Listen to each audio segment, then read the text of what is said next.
సాయంత్రం రేపు మాత్రం మెస్సియానిక్ సాంగ్స్ మీకు ఇస్తాను. క్లిష్ట పరిస్థితులు వచ్చినప్పుడు, భయంకరమైన పరిస్థితులు వచ్చినప్పుడు దేవుడు సంఘం ఎట్లా ఉండాలని ఆశపడుతున్నాడు. ఈరోజు మార్నింగ్ నేను ఇస్సాకు పుట్టినటువంటి సందర్భాన్ని గురించి ఆదికాండం నేపథ్యంలో మాట్లాడుతున్నప్పుడు నాకు ఒక ప్రశ్న వచ్చింది. నాకే బాధలు లేవు, నాకే శ్రమలు లేవు, నాకే కష్టాలు లేవు, నా జీవితం చాలా సాఫీగా వెళ్ళిపోతుంది అనే క్రైస్తవుడిని నేను ఇప్పుడు దాకా చూడలేదు. ఒకవేళ అలాగంటున్నాడంటే అయితే ఆయన క్రైస్తవుడైనా కాకుండా పోయి ఉండాలి, లేకపోతే అబద్ధాలు ఆడేవాడైనా అయి ఉండాలి. నిత్య సంతోషం, నిత్య సమాధానం ఉండేది పరలోకంలోనే, దాంట్లో ఎటువంటి అనుమానం లేదు. నిత్య బాధలు, నిత్య ఏడుపు ఉండేది నరకంలోనే.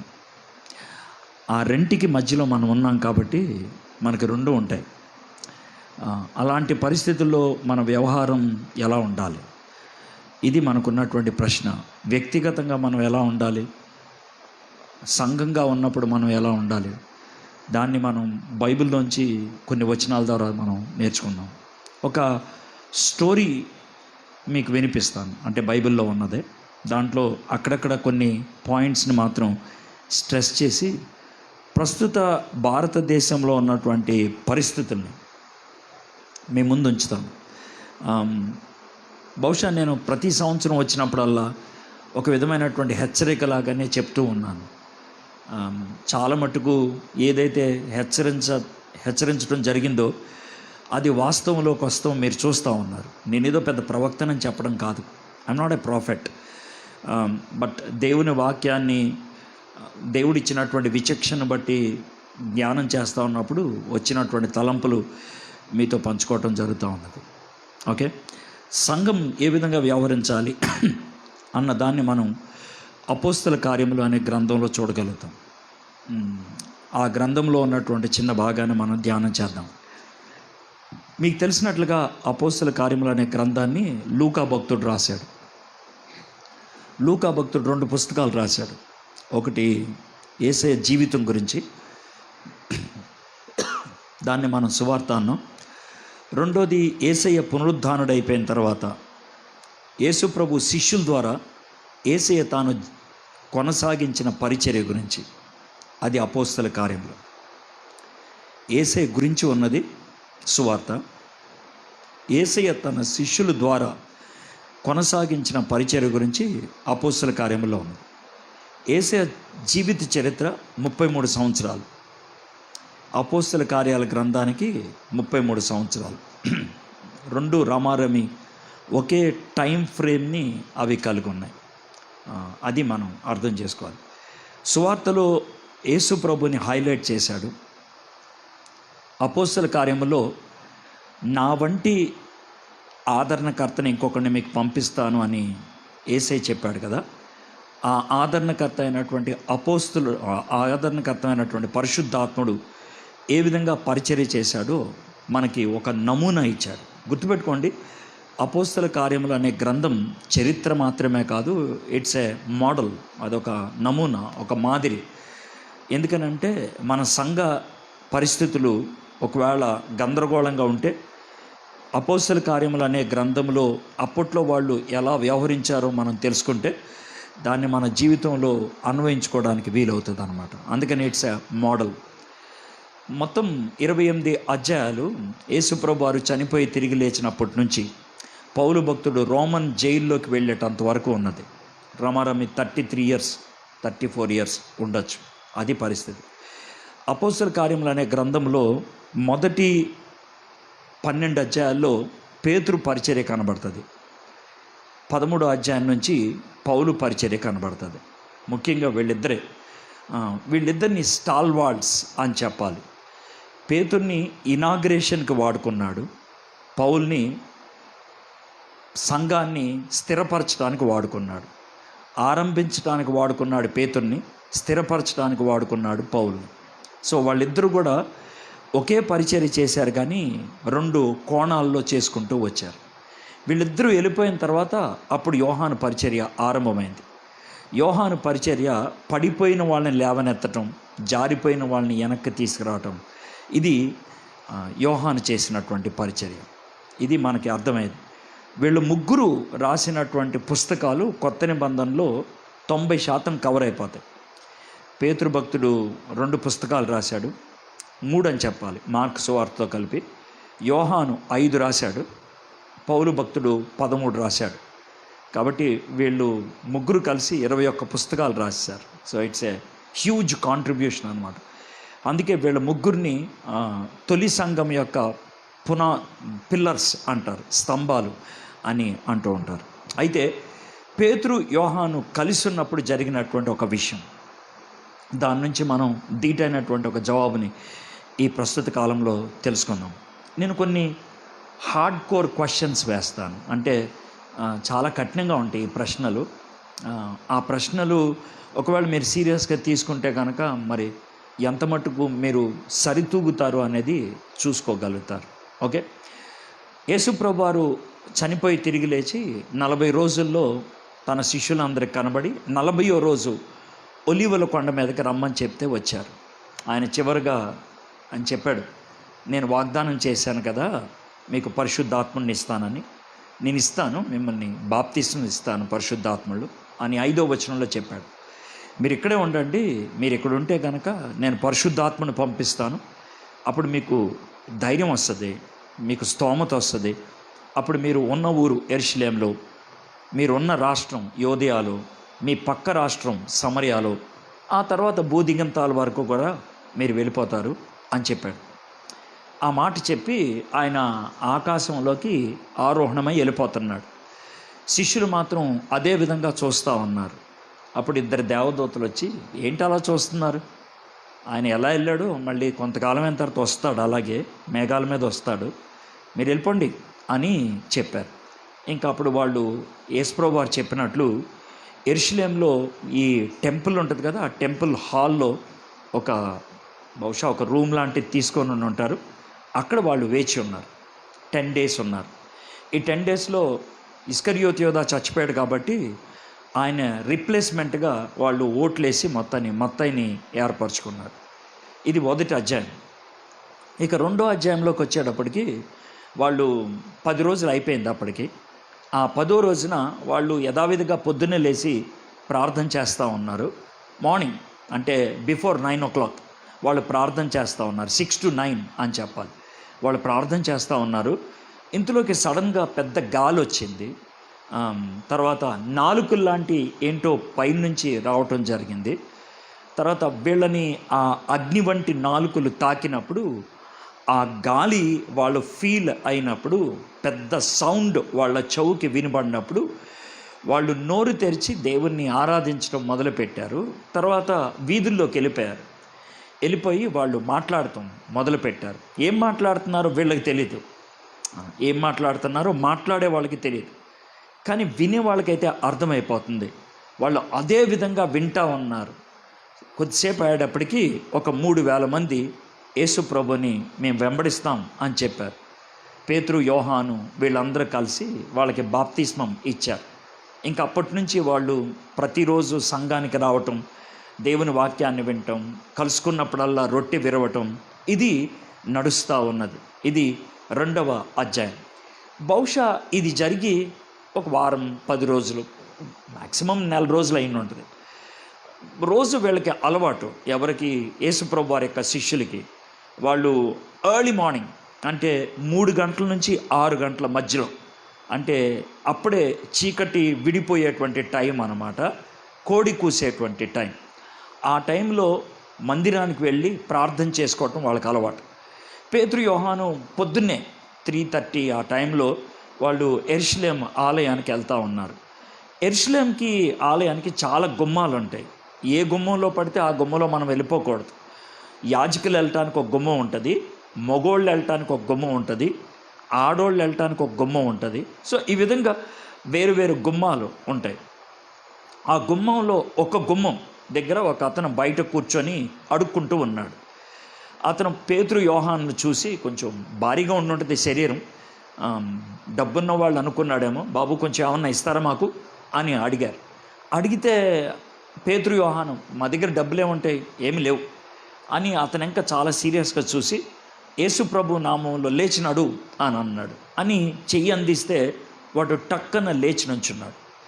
ఎవరికైనా ఉండేటువంటి కోరిక ఏంటనంటే నీకు ఏదైనా ఒక అడ్డు ఉంటే ఒక చోటకి వెళ్ళటానికి ఆ అడ్డు తొలగిస్తే కనుక ముందు అక్కడికి వెళ్ళి వచ్చేస్తారు. ఫర్ ఎగ్జాంపుల్ మేడ మీదకి వెళ్ళకూడదు అని గేటు పెట్టారనుకోండి, గేటు తీయంగానే ఎవరైనా చేసే పని అంటే ముందు మేడ మీదకి వెళ్ళి వచ్చేస్తారు. ఎందుకంటే ఇప్పుడు దాకా వెళ్ళనివ్వలేదు కదా. ఈ అడుక్కునే వాడికి ఈ కుంటోడికి ఒక అడ్డు. ఏంటి అడ్డు అని అంటే కాళ్ళు లేవు కాబట్టి మందిరంలోకి వెళ్ళటానికి వీల్లేదు. కుంటోళ్ళు, గుడ్డోళ్ళు, జబ్బున్న వాళ్ళు, రక్తం కారుతున్న వాళ్ళు మందిరంలోకి వెళ్ళకూడదు.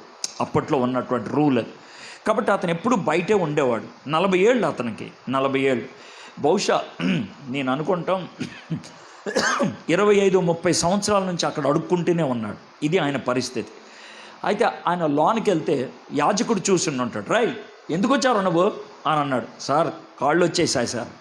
ఎవడరా నీకు చేసింది, ఏం చేశాడు నీకు అని అంటే చెప్పాడు. సార్, పేతురు యోహాన్ అంట సార్, యేసుప్రభు శిష్యులు అంట, యేసుప్రభు నామంలో లేచినాడు అన్నారు సార్, నేను నడుచుకుంటూ వచ్చేసాను సార్ అని అంటే, రై ఏం చెప్తున్నాడు నువ్వు? కాదు సార్, నిజం సార్, నా కాళ్ళు మీకు తెలిసిందే కదా, ఇప్పుడు కాళ్ళు వచ్చాయి అని ఊర్లోకి పరిగెడితే అరే నువ్వు గుమ్మం దగ్గర అడుక్కునేవాడు కదా. అవును సార్, అవును. మరి నీకు ఎలా నడుస్తున్నావురా? సార్, పేతురు యోహాన్ అంట సార్, వాళ్ళెవరో వాళ్ళు యేసుప్రభు నామంలో లేచి నడవమన్నారు సార్, నేను నడిచేస్తున్నాను సార్ అని ఆయన అలాగా వీధుల్లో నడుచుకుంటూ ఉన్నాడు. మధ్యాహ్నం అయ్యేటప్పటికి రేయ్ వాళ్ళు ఎవరుంటారు చెప్పండి, ఎక్కడ ఉంటారు చెప్పు అని అంటే మొత్తానికి చూపించాడు పేతుని యోహాన్ని. చూపిస్తే వాళ్ళు పేతుని యోహాన్ని ఒక పక్కన నిలబెట్టి సుమారు ఒక 15,000 మంది ఉంటారేమో, 15,000 మంది. ఆ 15,000 మంది జమ అయ్యి అసలు ఏంటి సార్ ఈ విషయం ఏంటి చెప్పండి, అసలు ఏం జరిగింది ఇక్కడ, ఈ కుంటోడు ఎలాగ కాళ్ళు వచ్చాయి, ఏదో యేసుప్రభు నామం అంట, ఏంటది అని అడిగారు ఆయన్ని. ఆ అడిగినప్పుడు అక్కడ చేరినటువంటి వాళ్ళు సుమారు 15,000 మంది.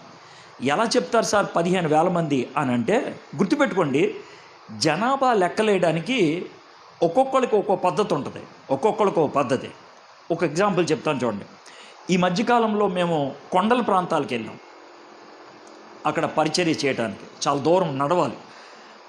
మొత్తం మీద 3 రోజుల్లో 21 గంటలు నడిచాం, 21 hours నడిచాం. చాలా ఎత్తైన కొండ ఎక్కి దిగటం చాలా కఠినంగా ఉంటుంది. అయితే మేము మధ్యలో చిన్న చిన్న గ్రామాలు మేము తటస్థపడినప్పుడు సువార్త చెప్తా ఉన్నాం. ఆ గ్రామస్తులు మేము కొంచెం పాటలు పాడితే కనుక చేరేవాళ్ళు, అందరూ ఒక చోటకి చెప్తే వాళ్ళకి సువార్త చెప్పేవాళ్ళు. మేము తెలుగులో చెప్తే వాళ్ళ భాషలో తర్జుమా చేశారు. డొడిమా అని, వాల్మీకి అని, ఒడియా అని, కువి అని రకరకాల భాషలు ఉంటాయి. సో ఆ భాషల్లోకి తర్జుమా చేసేవాళ్ళు. వాళ్ళు యేసుప్రభుని అంగీకరిస్తే కనుక ఇక్కడ చర్చ్ ఉంది రండి అని కొన్ని గ్రామాలకు కలిపి ఒక చర్చ్ అలాగే పెట్టేవాళ్ళు. అయితే గ్రామం ఎంత పెద్దదో తెలుసుకోవడానికి మేము అడిగే ప్రశ్న ఒకటే, ఎన్ని గుమ్మాలు ఉంటాయి ఇక్కడ అని అడిగేవాళ్ళు. ఎన్ని గుమ్మాలు అంటే అక్కడ గ్రామం అంటే కనుక 15 గుమ్మాలు ఉంటే చిన్న గ్రామం. 25 గుమ్మాలు దాటితే కనుక కొంచెం పెద్దదన్నమాట గ్రామం. ఎందుకంటే 25 గుమ్మాలు దాటిందనంటే ఆ ఊర్లో కనీసం 200 మంది ఉంటారు, 200 people అదనమాట. సో అది లెక్క. సో గుమ్మాలు లెక్కేస్తే మాకు మనుషులు ఎంతమందో తెలిసిపోతారు. కొంతమంది రాజకీయవేత్తలు ఉంటారు, వాళ్ళు ఊరిని సైజు ఎలా అడుగుతారంటే ఎన్ని ఓట్లు ఉంటాయిరా అని అడుగుతారు. అక్కడ రాజకీయవేత్తలు అలాగే అడుగుతారు, ఎన్ని ఓట్లు ఉంటాయిరా అని అడుగుతారు. మా చిన్నప్పుడు అంటే నేనే పాలు తాగే వయసు కాదు గారు, కాలేజీలో చదువుకునే దినాల్లో ఊరు సైజు తెలుసుకోవడానికి మేము అడిగే ప్రశ్న ఏంటంటే ఎన్ని సినిమా హాళ్ళు ఉంటాయిరా అని అడిగేవాళ్ళు. అప్పట్లో మేము అడిగేవాళ్ళం. ఎందుకనంటే అప్పట్లో ఈనాడు న్యూస్ పేపర్లో కానీ ఇంగ్లీష్ న్యూస్ పేపర్లో కానీ ఒక పేజ్ అంతా కూడా విజయవాడ 26 థియేటర్లు, గుంటూరు 22 థియేటర్లు, ఏలూరు 16 థియేటర్లు మనం లెక్కేసుకునేవాళ్ళం. నాకు పేర్లతో సహా తెలుసు.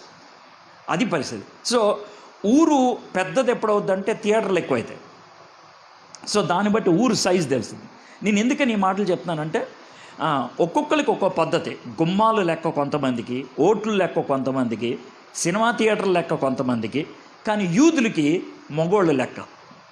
ఎంతమంది మొగోళ్ళు అది లెక్క అనమాట. అది మీరు వేరుగా అనుకోవద్దు. అంటే మగోళ్ళు అంటే ఆడవాళ్ళు లెక్కేయరంటే అది లెక్కేసే పద్ధతి. మరి మనం ఏం చేద్దాం?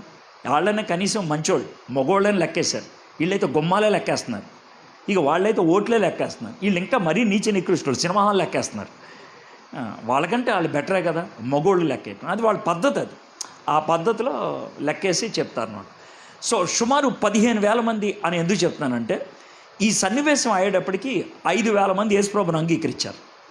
5,000 మంది పురుషులు ఉన్నారంటే అక్కడ, సుమారు ఇంకో 5-6 వేల మంది అమ్మాయిలు, ఇంకో 3-4 వేల మంది పిల్లలు లెక్కేసుకుంటే కనీసం 15,000 మంది అక్కడ చేరి ఉండాలి. అందుకనే అన్నాను. అయితే పేతురు చాలా గంభీరంగా మాట్లాడాడు. ఎలా మాట్లాడాడంటే, మీరు యేసుప్రభుని వద్దని దొంగోడిని ఎంపిక చేసుకున్నారు. మీరు ఎవరినైతే వద్దన్నారో ఆయన్ని సిలువేశారు, ఆయన్ని చంపేశారు, ఆయన్ని పాతెట్టారు. మేము సాక్షులం, ఆయన తిరిగి లేచాడు. ఈ నామంలో తప్పించి మరి ఇంకా ఏ నామంలో కూడా మీకు రక్షణ లేదు అని గట్టిగా బల్లగుద్ది చెప్పాడు. చెప్పేటప్పటికి 5,000 మంది యేసుప్రభుని సొంత రక్షకుడిగా అంగీకరించేశారు. ఇప్పుడు 3వ అధ్యాయం చివరికి వచ్చేసారు. అయితే 4వ అధ్యాయం నుంచి నేను చదువుతాను, కథలాగా ఉంటుంది. వారు ప్రజలతో మాట్లాడుచుండగా, అంటే పేతురు యోహాను ఇంకా మాట్లాడుతూనే ఉన్నారు. యాజకులను, దేవాలయపు అధిపతియు, సద్దూకాయులను వారు ప్రజలకు బోధించుటయు, యేసును బట్టి మృతుల్లో నుండి పునరుద్ధానమును కలుగునని ప్రకటించియు చూచి కలవరపడి వారి మీదకి వచ్చి, ఎప్పుడైతే పేతురు యోహాన్లు బోధిస్తున్నారో, ఎప్పుడైతే పేతురు యోహాన్లు ప్రకటిస్తున్నారో, అది ఎవరికి కలవరం రేపిందనంటే అధికారులకు కలవరం రేపింది. అధికారులకు వాళ్ళ మాటలు ఒక విధంగా చెప్పాలంటే శత్రువు యొక్క నాయకుల యొక్క గుండెకు గుబులు పుట్టిందన్నమాట. ఏంటి వీళ్ళు ఎలా మాట్లాడుకుంటూ వెళ్ళిపోతే ఏమవుతుంది, ఏం జరుగుద్ది, అది వాళ్ళకున్నటువంటి భయం. ఇక్కడ నాకున్నటువంటి తొలి ప్రశ్న జాగ్రత్త అండి, ఇట్స్ వెరీ సీరియస్ క్వశ్చన్. ఏంటి ఆ ప్రశ్న అంటే, మీరు ఏ కాలనీలో అయితే ఉంటారో, ఏ ఆఫీస్లో అయితే పనిచేస్తున్నారో, ఏ నైబర్హుడ్, ఎలాంటి ఇరుగు పొరుగు వారి మధ్యనైతే ఉంటున్నారో, మీ గురించి ఇరుగు పొరుగు వారు ఎలాంటి భావం కలిగి ఉంటారు? That's my question. ఎలాంటి భావం? ఎందుకనంటే మనందరి గురించి గుర్తుపెట్టుకోండి, మన ఇరుగు పొరుగు వారికి ఒక అభిప్రాయం ఉంటుంది. ఉదాహరణకి నేను వస్తున్నాను అనుకోండి, చాలామందికి చిరాకు అనిపిస్తుంది, దాంట్లో డౌట్ లేదు. నాకు తెలుసు, నేను వస్తున్నాను అనుకోండి సర్దుకుంటారు చాలామంది. నేను వస్తున్నాను అనుకోండి కొన్ని పనులు చేయరు, జాగ్రత్తగా ఉంటారు. బహుశా కొంతమంది డైరెక్ట్గా అంటూ నేను విన్నాను, కొంతమంది ఇంకా చెడ్డగా కూడా మాట్లాడు, ఈడు పెద్ద వేస్ట్ గడ్రా, ఏడో పెద్ద పోటుగాళ్ళ ఫీల్ అవుతాడు, ఏడోదో పెద్ద నిక్కచ్చలా ఫీల్ అవుతాడు, ఈడితో పెద్ద తలనొప్పి అనుకోవచ్చు. దాన్ని నేనేమన్నా ప్రైజ్ లార్డ్ అనుకుంటాను నేను. అర్థం, నా గురించి ప్రజలకి అలాంటి అభిప్రాయం ఉన్నది. Very good. ఎందుకని చెప్తున్నాను తెలుసా? నీ గురించి ప్రజలకి ఎలాంటి అభిప్రాయం ఉంది?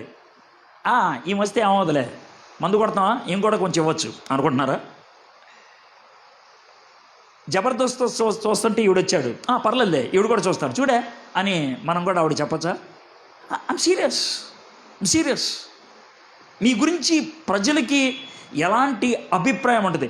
మీరు గదిలోకి అడుగు పెట్టంగానే what is the atmosphere that is created, ఆ చుట్టూ ఉండేటువంటి వాతావరణం ఎలా ఉంటుంది? What kind of air you have, నీ చుట్టూ ఉన్నటువంటి గాలి ఎలా ఉంటుంది? దాన్ని ప్రభావితం చేసేది నువ్వు, ఇట్స్ యూ. నీకు ఎలా ఉంటుంది? పేతురు యోహాను అక్కడికి వస్తే 15,000 మందిలో ఒక విధమైనటువంటి అలజడి రేగటం ఒక ఎత్తు అయితే, ఎక్కడో దూరాన్ని ఉన్నటువంటి సెన్హెద్రిన్ సభ యొక్క నాయకులు గుండె వాళ్ళకి గుబులు పుట్టుకొచ్చింది. ఒకవేళ నీ జీవితం అలాంటి ప్రభావితమైంది కాకపోతే, నువ్వు ఉన్నా ఒకటే చచ్చినా ఒకటే. I mean it. నువ్వు ఉన్నా ఒకటే చచ్చినా ఒకటే. నీకు వేసిన కుర్చీ వేస్టు, తర్వాత నీకు ఫుడ్ పెడతారేమో అది వేస్ట్. I mean it. ఎంతకాలం వింటారా మీరు? ఎంతకాలం వింటారు ఈ వర్తమానాలు? ఎన్నిసార్లు వస్తారు ఈ మీటింగులకి? నీ బతుకు మారకపోతే, నీ జీవితం ప్రభావితమైంది కాకపోతే ఏమి లాభం? పేతురు యోహాన్ అలా చేస్తే వారిని బలత్కారముగా పట్టుకొని సాయంకాలమైనందున మరునాటి వరకు వారిని కావలిలో ఉంచిరి. నేను ఇంకొక మాట చెప్పా, 15,000 మంది ఉన్నారు అక్కడ. 15,000 మంది, అందుట్లో ఇద్దరినే పట్టుకెళ్ళారు. ఎవరిద్దరిని? పేతుర్ని, యోహాన్ని. ఎందుకని వాళ్ళిద్దరినే పట్టుకెళ్ళారు? ఇక్కడ మేము చాలా సింపుల్. అరే వీళ్ళందరినీ మోసుకెళ్తే జైల్లో ప్లేస్ ఉండదు, వీళ్ళందరినీ మోసుకెళ్తే జైల్లో వీళ్ళకి నీళ్ళు ఇవ్వడానికి, కాఫీలు టీలు ఇవ్వడానికి మన డబ్బులు వేస్ట్. మరి ఏం చేద్దాం, ఎవడైతే కీలకమో వాళ్ళు పట్టుకెళ్ళిపోతాంరా అని అన్నారు. ఒక చిన్న మాట, ఈ ప్లేస్ పర్ఫెక్ట్గా ఉంది. ఎలాగ తెలుసా, మీరు పారిపోలేరు. ఇట్నుంచి ఒక 4 బీజేపీ నాయకులు, అట్నుంచి 4 ఆర్ఎస్ఎస్ నాయకులు లోనికి వచ్చేసారనుకోండి, వచ్చి రా ఎవడరా ఇక్కడ ఉన్నదే అని చూశారనుకోండి, ఒక చిన్న మాట, ఇక్కడికి వచ్చి మనందరినీ పట్టుకెళ్ళరు. మీకు అర్థమవుతుందా, మిమ్మల్ని అందరినీ పట్టుకెళ్ళరు. ఎందుకంటే పట్టుకెళ్తే వాళ్ళ తలనొప్పి. వాళ్ళు ఖచ్చితంగా ఒక 4-5 పట్టుకెళ్తారు, అంతకంటే ఎక్కువ మందిని పట్టుకెళ్ళరు. ఆ 4-5లో నువ్వు లేకపోతే నువ్వు వేస్ట్ అనమాట. మీకు అర్థమైంది ఇప్పుడు సింపుల్గా. మీకు ప్రత్యేకమైన కుర్చీలు వేసి ఉండొచ్చు, ఇక్కడ కూడా ప్రత్యేకమైన కుర్చీలో ఉండొచ్చు. నేను కాదనట్లా, ఇక్కడ కూడా ప్రత్యేకమైన కుర్చీలో ఉండొచ్చు. అది కాదే లెక్క, నీకు ఎక్కడ కుర్చీ వేసారని కాదు, నిన్ను ఎత్తికెళ్తారు లేదనేది ఇష్యూ. అది విషయం. నువ్వు ఎత్తికెళ్ళే బ్యాచ్లో లేవంటే సాతానుడు కూడా ఏమంటాడు, ఇది ఆ వేస్ట్ కట్టరు వదిలే, ఇది ఆ వేస్ట్ వేస్ట్. అది విషయం. ప్రపంచంలో కొన్ని పొలాలు విచిత్రంగా ఉంటుంది. నేను చాలా రకాలైన పొలాలు చూశాను, కానీ ఒకే ఒక పొలానికి దానికి దడి ఉండదు, నో ప్రొటెక్షన్ అట్ ఆల్. ఎందుకు ప్రొటెక్షన్ పెట్టరంటే, సార్ ఈ పొలంలోకి ఏది రాదు సార్, ఏదంటే పంది కూడా రాదు సార్ అన్నాడు. అవునా, పంది కూడా తినదు సార్, ఇదే పంది కూడా తినదు. ఏంటి తెలుసా, అదే టొబాకో, పొగాకు పొలానికి దడి కూడా వేయరు. ఎందుకైనా తెలుసా, దాని దగ్గరికి ఏది రాదు. మీరు ఆ బ్యాచ్ ఏమో,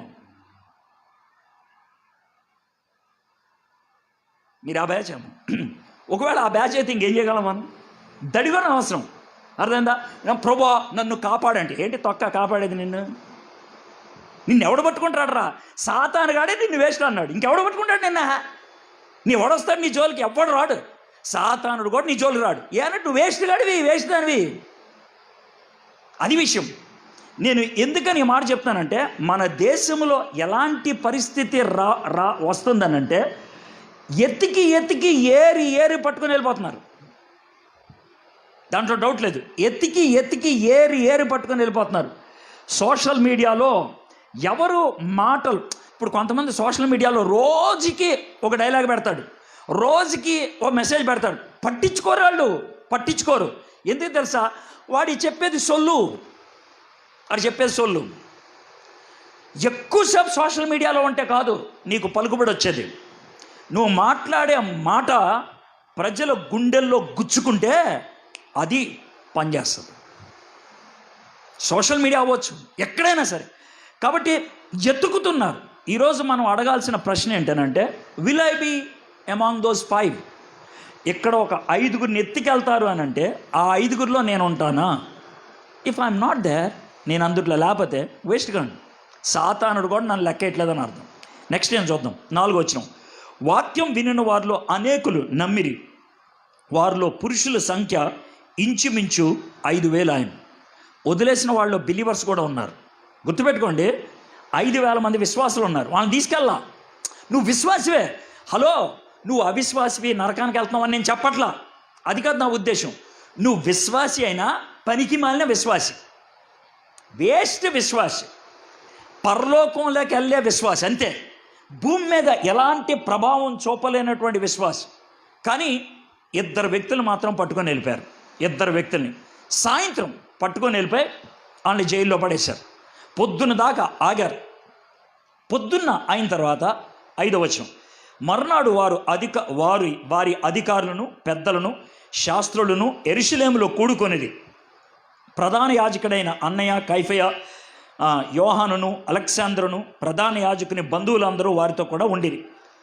అందరూ టాప్ లీడర్స్ అంతా వచ్చేసారు. టాప్ లీడర్స్ అంతా కూర్చొని వారు పేతురును, యోహానును మధ్యన నిలవబెట్టి, ఒకసారి ఆలోచించండి, ఇంతమంది అధికారుల మధ్యన వీళ్ళిద్దరిని నుంచోబెట్టారు.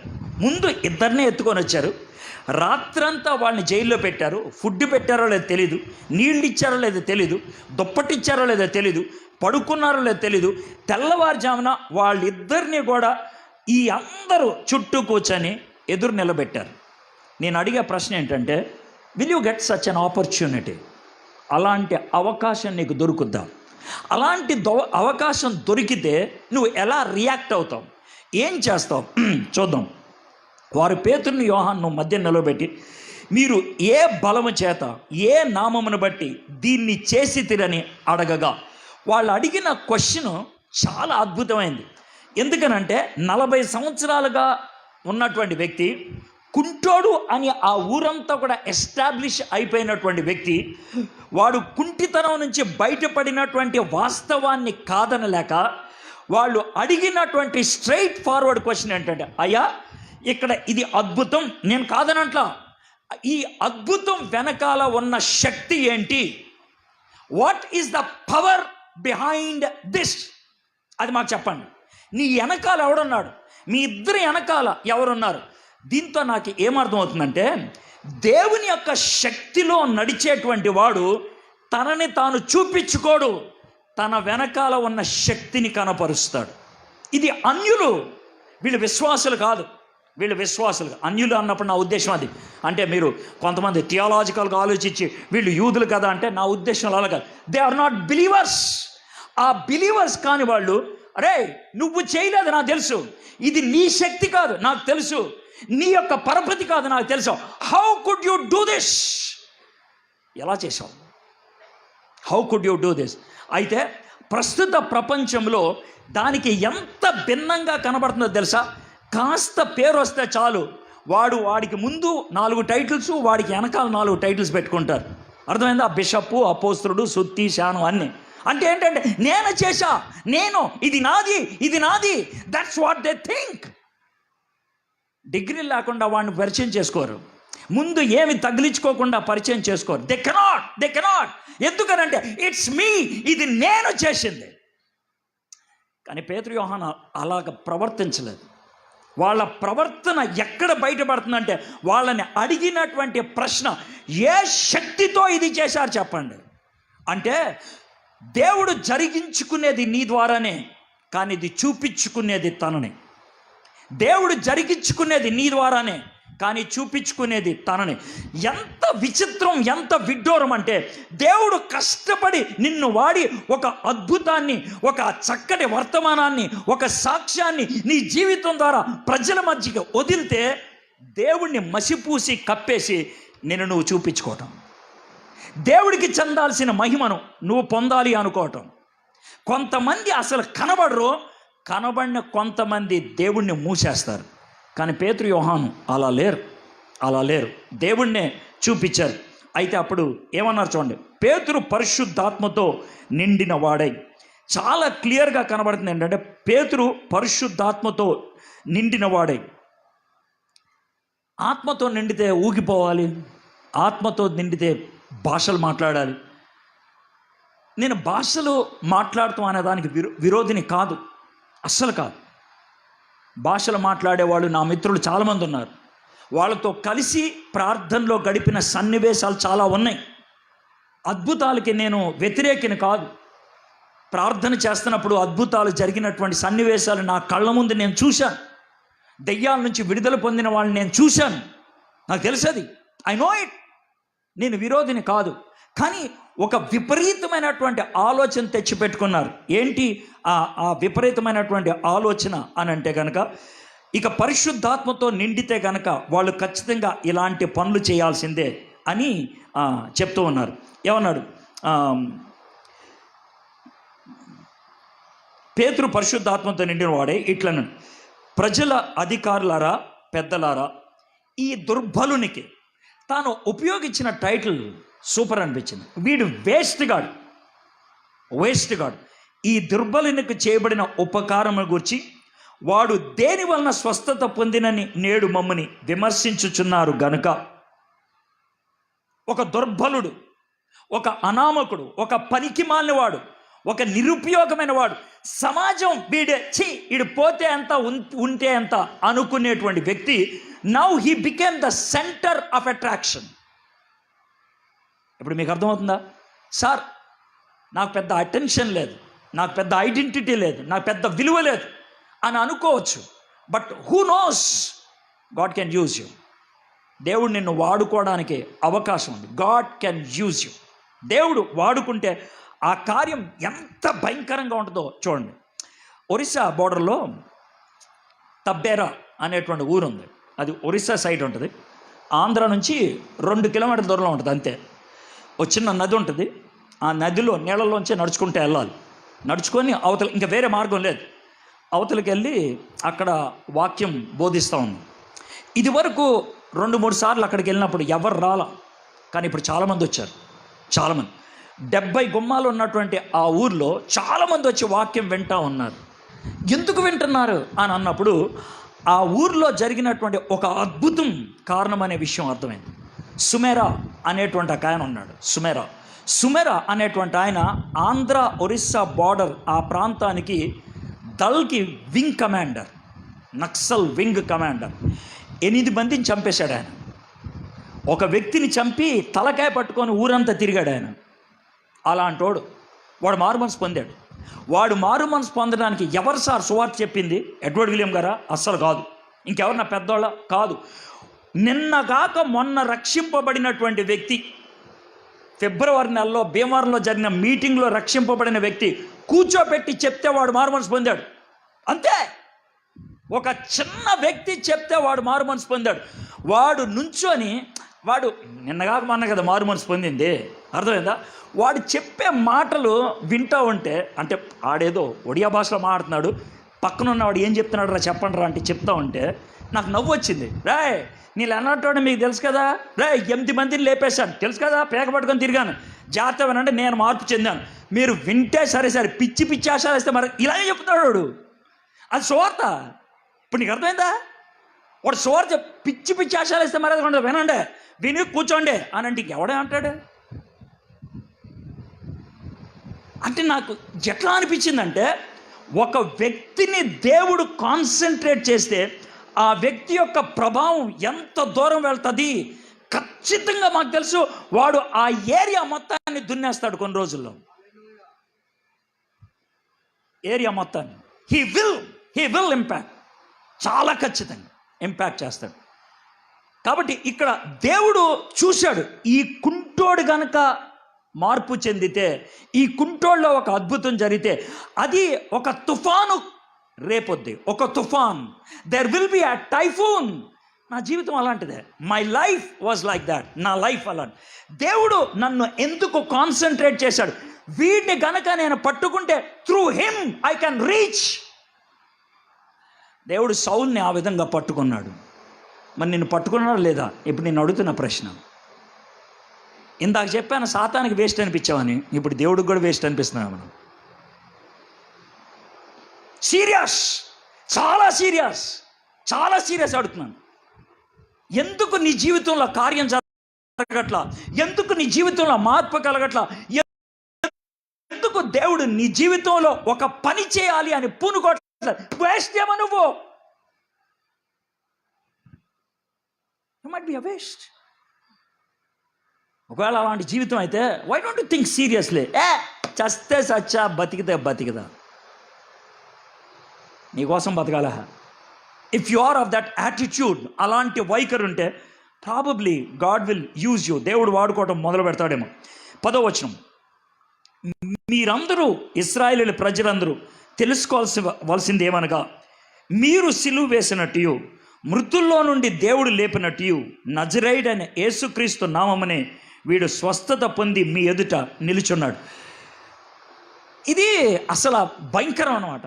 ఎలాగంటే అక్కడ ఏదైతే ఎత్తకూడదో ఆ విషయాన్ని ఎత్తుతున్నాడు. మీరు సిలువేసినట్టు, దాంతో స్టార్ట్ చేశాడు. మీరు సిలువేసినట్లు. ఆయన ఈ విధంగా మొదలు పెట్టచ్చు. సార్ ఇప్పటికి 33 ఏళ్ల క్రితం ఒక ఆయన పుట్టాడు సార్, బాబు. ఆయన బెత్లెహేంలో పుట్టాడు. కొన్ని కారణాలతో ఐగుప్తు దేశంకి వెళ్ళాడు. ఆ తర్వాత ఆయన నెమ్మదిగా నజరేతు వచ్చాడు. బాల్యమంతా కూడా నజరేతులో జరిగింది, అందుకే ఆయన్ని నజరేతు వాడు అని అన్నారు. ఇంత శుద్ధి చెప్పచ్చు? చెప్పలా. స్ట్రైట్ ఏలెత్తి మీరు సిలువేశారే, ఒక్కసారి ఎక్కడ తగులుతుంది దెబ్బ? గుండెకు తగులుతుంది. ఇదేంటి ఇలా అంటున్నాడు? మీరు సిలువేశారు. సిలువేసి చంపేసింది మీరు, తిరిగి లేపింది దేవుడు. సిలువేసి చంపింది మీరు, తిరిగి లేపింది దేవుడు. ఎవరిని? నజరేతుకి చెందిన యేసుని. అసలు ఆ స్టేజెస్ చూడండి ఎంత బ్యూటిఫుల్గా ఉన్నాయో. ఎందుకనంటే అటెన్షన్లోకి తీసుకొచ్చారు.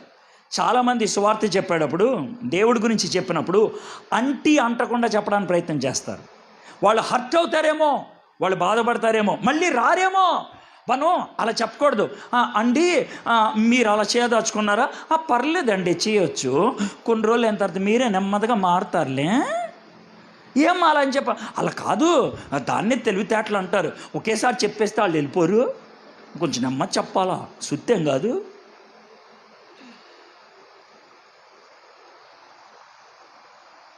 డెఫినెట్గా విజ్డమ్ ఉండాలి, నేను కాదని అట్లా. కానీ అవకాశం జారిపోకముందు పని పూర్తయిపోవాలి. అవకాశం జారిపోతే మళ్ళీ అవకాశం రాదు, అవుట్. అయితే ఈయన వదులుకోలేదు. అయితే పేతురు యోహాన్లు నాకు బాగా ఎలా పరిచారంటే, వీళ్ళు అధికారులు అందరూ ఉన్నప్పుడు నుంచుంటే వీళ్ళు ఏమని ప్రార్థన చేసి ఉంటారు? ప్రభా, ఏంటి ప్రభా ఈ పరిస్థితి, తప్పించు ప్రభా అని ప్రార్థన చేసి ఉంటారా? నేను అనుకోను. ఎందుకు అనుకో సార్? నేను అన్నాడు బుర్రలో జూరేవా అంటే దూరలా. సింపుల్గా నేను ఆలోచించి చెప్తున్నాను. ఆత్మతో నింపబడినప్పుడు ప్రశ్నకి జవాబు తడుముకోకుండా వేశాడే, తడుముకోకుండా, సార్ 2 నిమిషాలు ఆగండి అని తడుముకోకుండా వేశాడే. దాంతో అర్థమవుతుంది హీ కేమ్ ప్రిపేర్డ్. సిద్ధపడొచ్చాడు. అవకాశం దొరికితే వదలనా? వీళ్ళు కనుక నన్ను ప్రశ్న అడిగితే దింపేస్తాను ఇక్కడ సువార్తనే. అది పేతురు యొక్క థింకింగ్, అది యోహాను యొక్క థింకింగ్. తాను ఏ విధంగా బయటపడాలో అనేది కాదు ఇష్యూ, తన విషయం ఏ విధంగా బయట పెట్టాలో. మనలో ఎంతమంది ఉంటారు ఆ విధంగా? బయటపడిపోతే చాలు, బతికితే చాలు, తప్పించుకోగలిగితే చాలు. అలాంటి వైఖరి మనలో ఎంతమందికి ఉంటుందో. కానీ పేతురు యోహానికి అలాంటి వైఖరి లేదు. They want to declare Jesus Christ. యేసేను వాళ్ళు చూపించాలి అని అనుకున్నారు. ఇంకేం చెప్పారు చూడండి. ఇల్లు వీడు స్వస్థత పొంది మీ ఎదుట నిల్చున్నాడు. ఇల్లు కట్టువారైన మీరు తృణీకరించిన రాయి ఆయనే. ఆ రాయి మూలకు తలరాయి ఆయను. యూదులకి బైబిల్ అంటే చాలా ప్రాముఖ్యం. మోషే ధర్మశాస్త్రము, కీర్తనలు చాలా ప్రాముఖ్యం. ప్రవక్తలు రాసిన మాటలు చాలా ప్రాముఖ్యం. దాన్ని కోట్ చేస్తున్నారు. ఏ రాయి అయితే తోసివేయబడిందో అదే కేంద్రం అయిపోయి కూర్చుంది. ఆ రాయి యేసే. మీరు చంపేశారు, యేసేని తిరిగి లేపి కేంద్రం చేశాడు. వీడు పడికిమాలినాడు అనుకున్నాడు, ఈరోజు ఆడు సెంటర్ అయిపోయాడు. చాలా క్లియర్గా పేతురు ఆ విధంగా చెప్పినప్పుడు, మరి ఎవని వలనను రక్షణ కలగదు, ఈ నామమునే మనకి రక్షణ పొందవలను కానీ ఆకాశము క్రింద మనుషుల్లో ఇయ్యబడిన మరి ఏ నామమున రక్షణ పొందలేము అనను. Gospel is complete. అవకాశం వినియోగించుకున్నాడు 100%. He declared what he believes. తాను ఏమి నమ్ముతున్నాడో దాన్ని డిక్లేర్ చేశాడు. మనం ఎంతమంది అలాగా అవకాశాన్ని వినియోగించుకునే వాళ్ళంగా ఉంటాం? How many of us? ఎందుకని ఈ మాట చెప్తున్నాను తెలుసా? భారతదేశపు పరిస్థితి రాను రాను విషమం అయిపోతుంది. 2.5 సంవత్సరాల క్రితం జగనన్న వస్తాడు, మనకి ఏదో చేస్తాడు అని ఎంతో ఎదురు చూసాం. చివరికి మనకి మిగిలింది గోరుముద్ద, అమ్మ ఒడి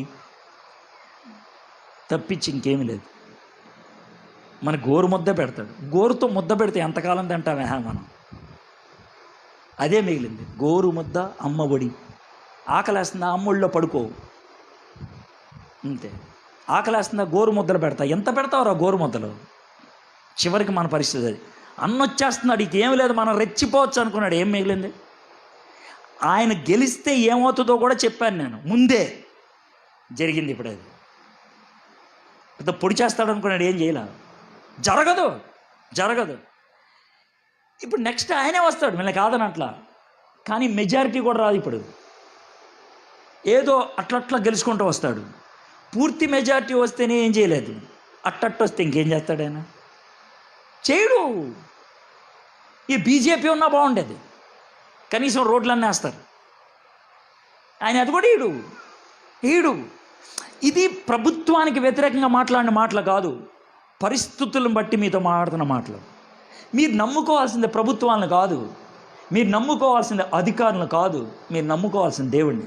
ఇంకెంతకాలం ఆగుతారా? ఇప్పటికైనా మీకు బుర్ర రాదా? ఇప్పటికైనా మీకు వెలిగింపు రాదా? పేతురు యోహాను ఈ విధంగా చెప్పిన తర్వాత నా ఫస్ట్ మెయిన్ పాయింట్ 13వ వచనం. వారు పేతురు యోహానుల ధైర్యమును చూచినప్పుడు, అంటే పేతురు యోహానులు ఏం కనపరిచారు? ధైర్యం. చాలా స్పష్టంగా ఉంది. అంటే పేతురు యోహాన్లు whatever is there they are exhibiting. వాళ్ళు కుంటోని లేపినప్పుడు ఇట్ ఈస్ గాడ్స్ పవర్ చెప్పేశారు. వాళ్ళు మాట్లాడినప్పుడు వీఆర్ బోల్డ్, మేము ధైర్యం కలిగిన వాళ్ళని ఎక్స్ప్రెస్ చేశారు. ఏమీ దాపరికం లేదు, మొహమాటం లేదు. కొంతమంది నాకు ఫోన్లో మాట్లాడినప్పుడు, సార్ మీతో మాట్లాడాలంటే భయం అండి అంటారు. ఎందుకే? ఫోన్లో కదా మాట్లాడుతున్నా దూరంగానే. సార్ మీరు స్ట్రైట్గా మాట్లాడతారన్నాను, ఉప్పని వంకరగా మాట్లాడుకుంటావా? స్ట్రైట్గా అన్నం తిన్నావా అంటే తిన్నా అని చెప్తాం. అలా కాదండి అంటే ఇప్పుడు బియ్యం వండాలా, కూర వండాలా, ఇంత చెప్పాలా? సొల్లు తింటావో తినవో చెప్పే భాష అయిపోయింది. కావాలో లేదో చెప్పే, అంతే అయిపోయింది. అంతకు మించి ఇంకేం లేదు. అంతకు మించి పెడార్థాలు నానార్థాలు తీయాల్సిన ఏం లేదు. కూర బాగుందంటే కూర కావాలని కాదు అర్థం, బాగుందంతే. కూర కావాలంటే కూర కావాలని అడుగు, బాగుందంటే బాగుందని అంతే. ఇక దానికి పెడార్థాలు ఎందుకు? ఈ చిన్న విషయాల్లో నీకు యథార్థత లేకపోతే ఇంకా తొక్కలు అది పెద్ద ఆటలు ఎక్కడ వస్తుంది? అవునంటే అవును, కాదంటే కాదు. ఇది కదా బైబిల్ చెప్పింది. నీ బతుకులో అక్కడే మార్పు రాకపోతే ఇంకేమొస్తుంది? నిజమే, సొల్లేసేవాడంటే బాగుంటుంది. అవును అని చెప్పడానికి 3 నిమిషాలు తీసుకుంటే ఆడు బాగుంటుంది. బాగా మాట్లాడాడు, చివరికి అవునని చెప్పాడు. 3 సెకండ్లో చెప్తే కట్టే కొట్టేలాగా అవునని చెప్పేసి వెళ్ళిపోయాడు. ఎవడు బెటర్ అంటారు? ఎవడు బెటర్? మీకు ఎంతగా సొల్లు అంటే ఇష్టం అయిపోయిందంటే అది విషయం. 10 నిమిషాలు ఫోన్లో మాట్లాడి ఏం మాట్లాడావంటే 10 నిమిషాల్లో మాట్లాడింది 30 నిమిషాలు మాట్లాడితే బాగుంటుంది.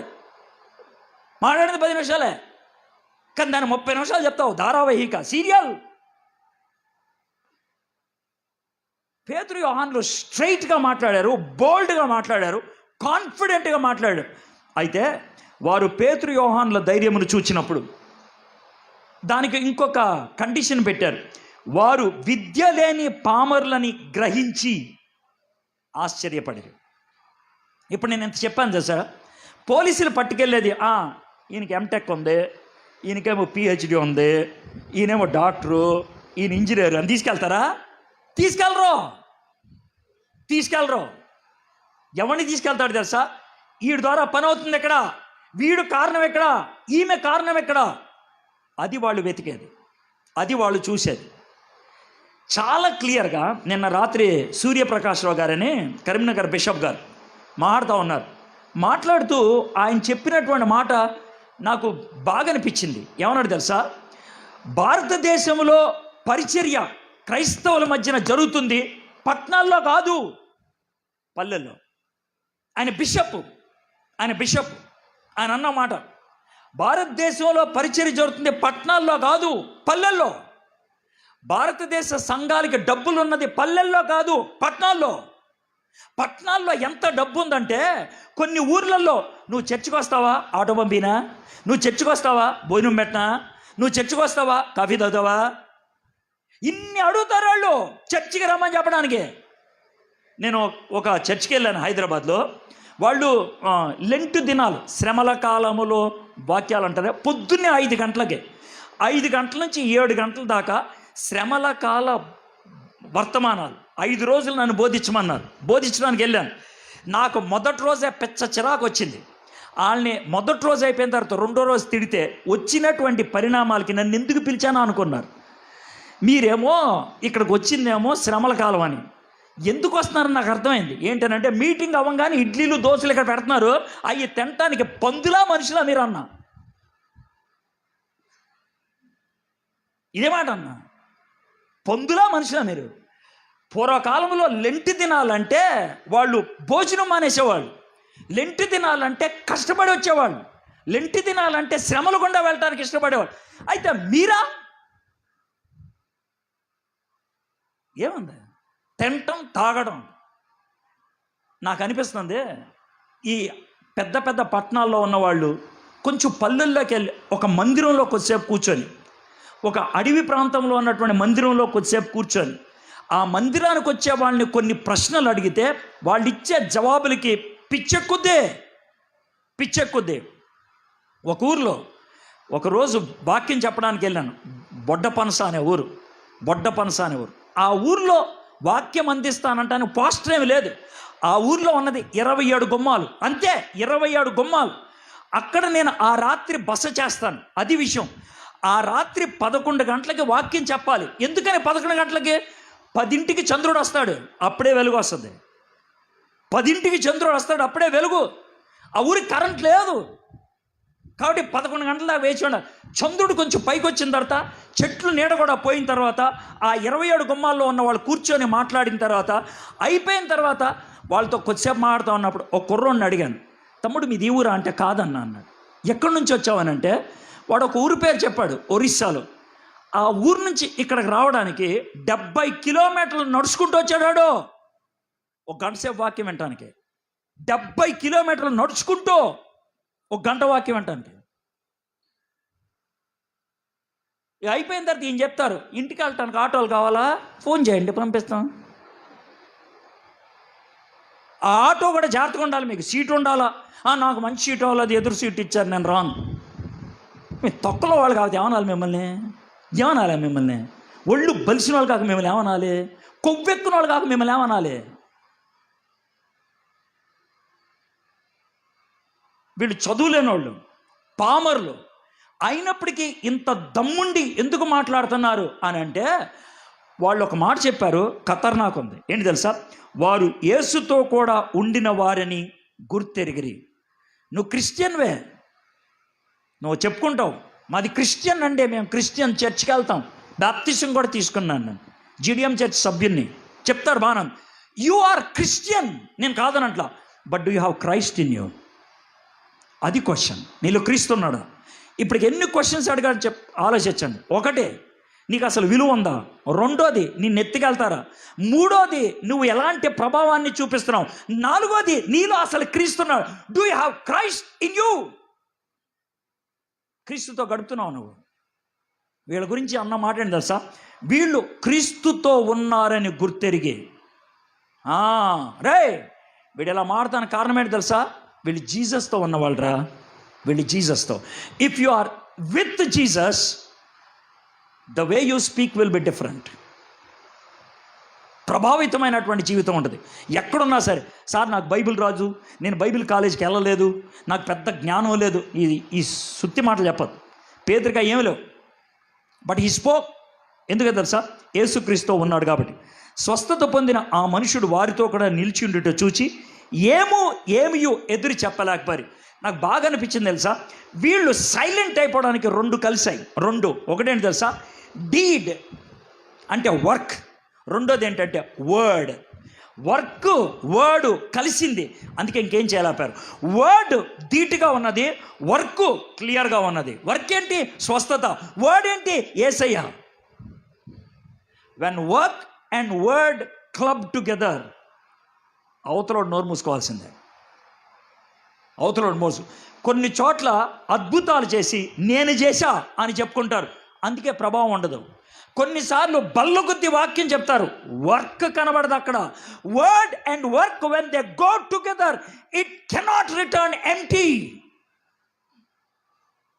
అది వెనక్కి రాదు. వాడికి స్వస్థత వచ్చింది, వీడు డైరెక్ట్గా మాట్లాడుతున్నాడు యేసయ్య అని. ఇంకేం చెప్పాలరా? ఏం చెప్పాలి? ఏ ఒక్కటైనా మనం కౌంటర్ చేయగలిగితే బాగుండేది అనే ఆలోచిస్తూ ఉన్నారు. అప్పుడు సభ వెలుపలకి పొండని వారికి ఆజ్ఞాపించి తమలో తాము ఆలోచించేది, రాయ్ వీళ్ళిద్దరిని బయట తీసుకెళ్ళండి, బయటికి వెళ్ళరా. ఏం సార్ వదిలేస్తున్నారు? వెళ్ళరా, బయటికి వెళ్ళండి, బయట తీసుకెళ్ళి కొంచెం దూరం తీసుకెళ్ళండి. రాయ్ ఏం చేద్దాం రా వెళ్ళినాయి, ఏం చేద్దాం వెళ్ళినాయి, ఏం చేస్తే పని అవుతుందా బాబు? ఈడేమో 40 ఏళ్ళు, ఇడికేమో కాళ్ళు వచ్చేసాయి, కాదనలేం. ఈయన డైరెక్ట్గా మాట్లాడతారు, మీరే సిలువేశారు అంటున్నారు, మనం కాదనలేం. చచ్చిపోయిన యేసయ్య తిరిగి లేచాడని చెప్తున్నాడు, మనం కాదనలేం. ఆయన సమాధి ఖాళీగా ఉందని మాకు తెలుసు. ఏం చేయాలి? సరే, మళ్ళీ పిలిచారు కొద్దిసేపు ఉన్నాక, లోన పిలిచారు. ఈ మనుషులను మనము ఏమి చేయదము, వారి చేత ప్రసిద్ధమైన సూచక్రియ చేయబడి ఉన్నదని యెరూషలేములో కాపురం ఉన్న వారందరికీ స్పష్టమే, అది జరగలేదని చెప్పజాలం. అయినను ఇది ప్రజలలో ఇంకా వ్యాపింపకుండుటకై ఇక మీదట ఈ నామమును బట్టియే ఏ మనుషులతోనైనాను మాట్లాడకూడదని మనం వారిని బెదురు పెట్టవాలని చెప్పుకొనిరి. రే, ఒక్క పని చేద్దాం, ఇది జరగలేని అనొద్దు అంటే కనుక మనల్ని గోవా ఇచ్చేస్తారు. ఇది అవ్వలేదు అనొద్దు, మన కాళ్ళు పీకేస్తారు. మనం ఒక్క పని చేద్దాం, బాబు మీరు చేసిందంత బాగానే ఉంది కానీ ఎవరితో ఏం చెప్పొద్దా, సైలెంట్గా ఉండండి. గుర్తుందా? ఇది ప్రస్తుత ప్రపంచం జరుగుతున్నటువంటి విషయం. నిన్నే సుప్రీంకోర్టు ఒక విషయాన్ని తోసేసింది.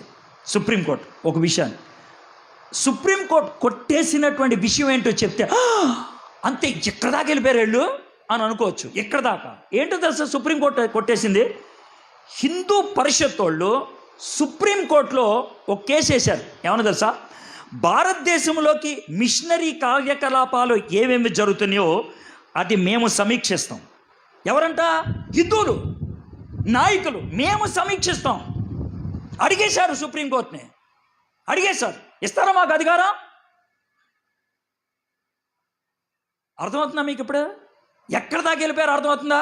అంటే వీడు చర్చిలో ఏం మాట్లాడుతున్నాడో మాకు తెలియాలి, వీడు ప్రసంగం దేని మీద చెప్తున్నాడు మాకు తెలియాలి, వీడు కానుకలు ఎంత వస్తున్నాయో మాకు తెలియాలి, ఈ కానుకలు ఎక్కడికి వెళ్తున్నాయో మాకు తెలియాలి.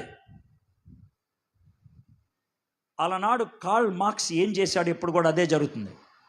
కార్ల్ మార్క్స్ చర్చిని కొట్టేలా, చర్చిని ఉండనియండి, చర్చిలో ఏం ప్రసంగం చేయాలో మ్యాటర్ నేను పంపిస్తా, చర్చిలో కానుకలు ఎక్కడ పెట్టాలో నేను చెప్తా, చర్చ్ ఉండనియండి, పాటలు పాడండి, వాక్యం వినండి, బైబిల్ తీయండి, కానీ వాక్యం నేను చెప్తా. ఈరోజు భారతదేశంలో ఆ స్థాయికి వచ్చింది. సుప్రీంకోర్టు ఇప్పుడు కొట్టేసింది. ఎప్పుడు కొట్టేస్తుంది అనుకోవద్దు, 2-3 ఏళ్ల తర్వాత ఓకే అంటుంది. అప్పుడు ఏం చేస్తారు మీ పరిస్థితి? ఏమండే చింతావారిపేట జీడిఎం చర్చ్ ఎవరు పాస్టర్ గారు, శాలం గారు, రేపేం ప్రసంగం చేస్తున్నారు మీరు? సార్ రేపు పునరుద్ధానం నుంచి. వద్దు, పునరుద్ధానం వద్దు. మరి ఏం చెప్పాలి? వద్దయా, ఏదైనా మామూలు జనరల్ చెప్పు, నీతి బోధలు ఉంటాయి కదా చెప్పు, అంతే. స్క్రిప్ట్ రాసి, మాకు స్క్రిప్ట్ రాసియా, ఏం చెప్తున్నావా రాసి? సార్ నేను అలా ఇవ్వలేను సార్. ఇవ్వలేవా? రే వీడి సంగతి అంటే చూడండి రా, వీడి సంగతి అంటే చూడండి. ఇది పరిస్థితి. ఏమంటావు నువ్వు? ఏమనలేవు, ఇంకా ఏమనలేవు. నేను బెంగళూరు నుంచి 23వ తారీఖున వచ్చా. ఆ రోజు నేను ఫ్లైట్ ఎక్కడానికి ముందు నా కూతురు చెప్తా ఉంది, పప్ప ఈరోజు బెంగళూరు బోర్డులో మీటింగ్ ఉంది, ప్రేయర్ చేయని. ఏంటి బెంగళూరు బోర్డులో మీటింగ్ అంటే తెలుసా? గుజరాత్లో ఆల్రెడీ ప్రవేశపెట్టింది, బెంగళూరులో కూడా ప్రవేశపెడదామని. ఏంటది? 9వ క్లాస్ నుంచి 12వ క్లాస్ దాకా భగవద్గీత బోధించాలని. గుజరాత్లో ఓకే అయిపోయింది. 2022 జూన్ నెల నుంచి 9వ క్లాస్ నుంచి 12వ క్లాస్ దాకా భగవద్గీత పాస్ అయితేనే నీకు డిగ్రీ వచ్చేది. అది బెంగళూరులో పెడతానంటున్నారు, కర్ణాటకలో. ఒకవేళ భారతదేశం ఒక నిర్ణయం తీసుకుంది అనుకోండి, చచ్చినట్టు నీకు కూడా పెట్టాలి. సార్ మాది సెంటాన్స్ అండి, సెంటాన్స్ అయితే ఉంది, బొంటాన్స్ అయితే ఉంది, పెట్టా భగవద్గీత. కుదరదు. ఇప్పుడు మీకు అర్థమవుతుందా? నీ కొడుకు కూతురు 9వ క్లాసులో భగవద్గీత చదవకముందు 8వ క్లాస్కి వచ్చేటప్పుడు యేసు ప్రభుని పూర్తిగా తెలుసుకుంటే సరి. లేకపోతే 9వ క్లాసులో వాడు భగవద్గీత చదివొచ్చి నువ్వు చదవను కూడా చదవలేదు, అమ్మా శ్రీకృష్ణుడు అర్జునుడిది ఏమనంటే ఆడేవడరా ఈడేవడరా అంటే ఏం చేయను? ఏం చెప్తాను? ఏమండి ఎడ్వర్డ్ గారిని పిలవండి. భారతం గురించి దౌడుతున్నాడు అండి, భగవద్గీత గురించి చెప్తాడు. అప్పుడు చెప్పడానికి కూడా వీలు ఉండదు, చెప్పితే కూడా ఎక్కదు. అయిపోయింది పని. ఎక్కాల్సిన టైంలో ఎక్కితేనే అవుద్ది. నీ కొడుకు కూతురు 8వ క్లాసు లోపల, 8వ క్లాస్ పక్కా చెప్తున్నా, 8వ క్లాస్ పక్కా 13 ఏళ్ళు అయ్యే లోపల ప్రభువుని తెలుసుకుంటే ఆడు బతుకు, దాని బతుకు ఓకే. 9వ క్లాస్కి వెళ్తే అవుట్. 9వ క్లాస్లో బాయ్ ఫ్రెండ్లు వస్తారు, గర్ల్ ఫ్రెండ్లు వస్తారు కదా. అది పరిస్థితి. ఎంత ఘోరం ఆలోచించండి. మీరు చర్చి కిందకు వచ్చి కూర్చొని ఫ్యాన్ కింద కరెక్ట్గా ఫ్యాన్ కింద ఉన్నాను లేదో చూసుకొని మీరు వాక్యం వినేసి వెళ్ళిపోతే అయిపోయిందా?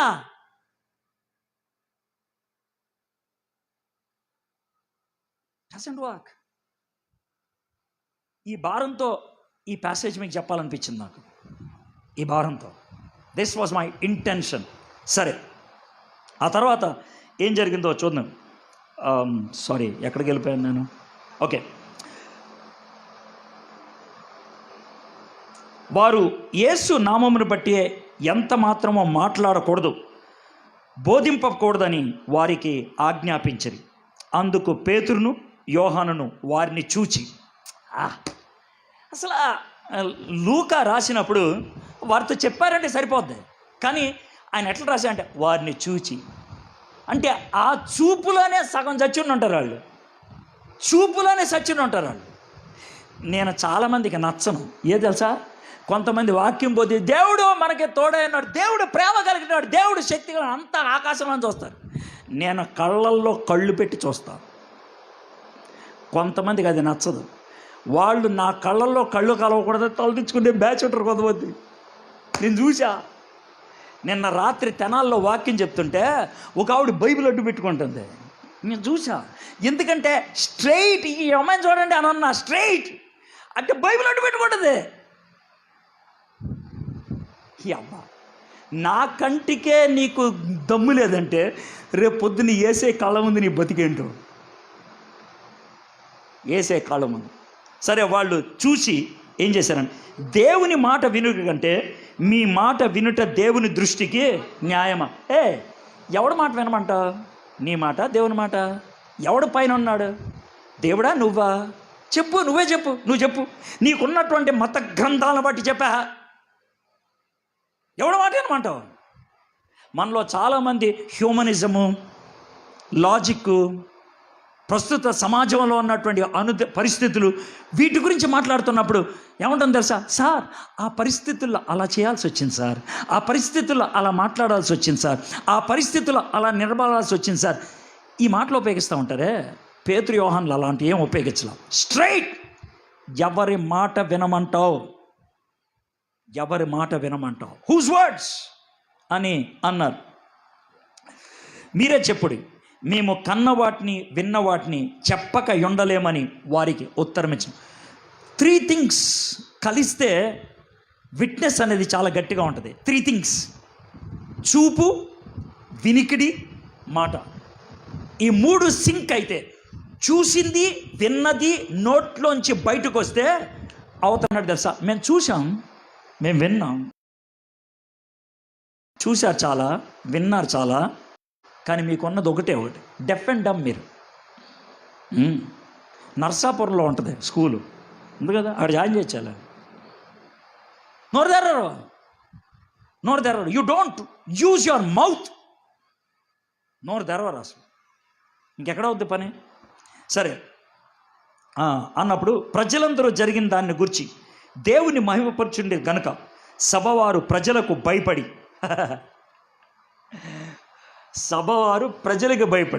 ఖతర్నాక్ ఉంది. వీరిని శిక్షించి విధమేమని కనుగొనలేక వీరిని గట్టిగా బెదిరించి విడుదల చేసిరి.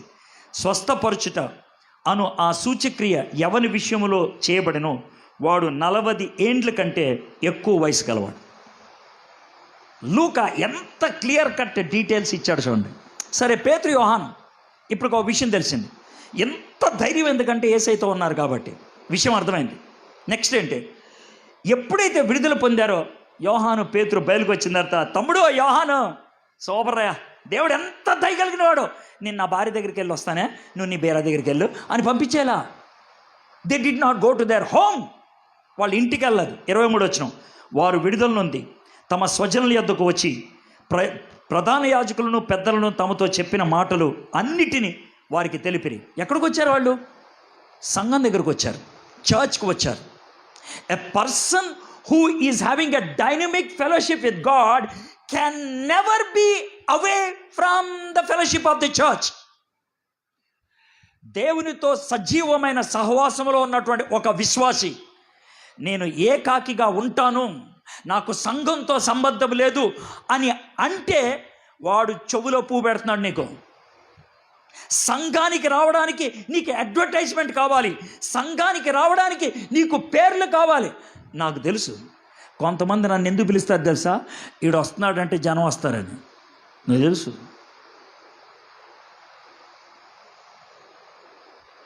కొంతమంది అడుగుతారు, సార్ ఒక్క పావు గంట వచ్చి వెళ్ళిపోండి సార్ అంటారు. అంటే మీ బొమ్మ అంటే చాలు సార్ వచ్చేస్తారు.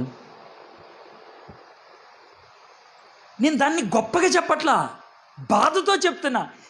నా మొహం కోసం వచ్చేవాడు ఎందుకే రావటం? వాడు నా మొఖంలో ఏముంది? దిక్కుమాలిన మొఖం.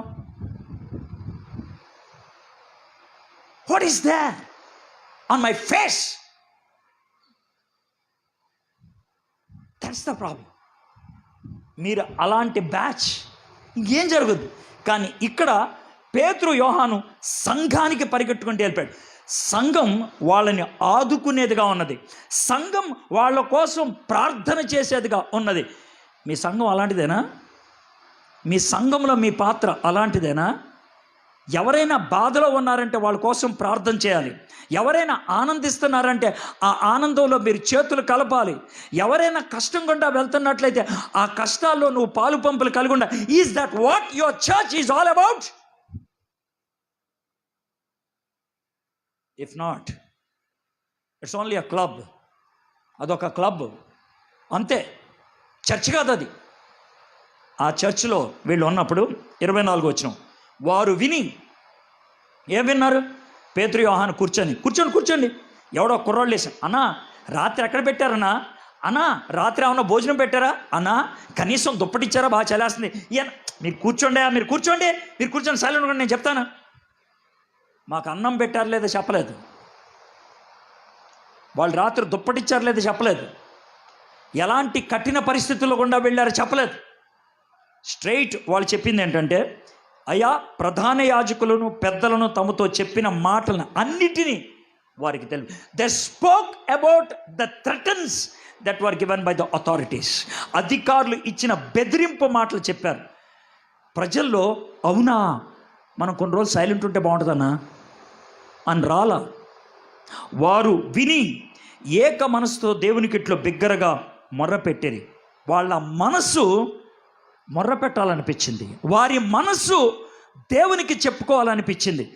ఎప్పుడైనా సంతోషం కలిగినా, బాధ కలిగినా, దుఃఖం కలిగినా, ఏదైనా అవసరత ఉన్నా మన మనసులో ఉన్న వాళ్ళకి చెప్పుకోవాలనిపిస్తుంది. అది ఎవరైనా అవ్వచ్చు, ఎవరైనా సరే. You have somebody in your heart to whom you want to share. అయితే వీళ్ళ మనసులో ఎవరున్నారు తెలుసా? దేవుడు ఉన్నాడు. దేవుడికి చెప్పుకున్నారు. దేవా ఏంటి పరిస్థితి ఇది? దేవుడితో ఏం చెప్పుకున్నాను? నాదా, నీవు ఆకాశమును భూమిని సముద్రమును వాటిలోని సమస్తమును కలుగు చేసినవాడు. దాంతో వాళ్ళకి ఏమొచ్చిందో తెలుసా? ధైర్యం.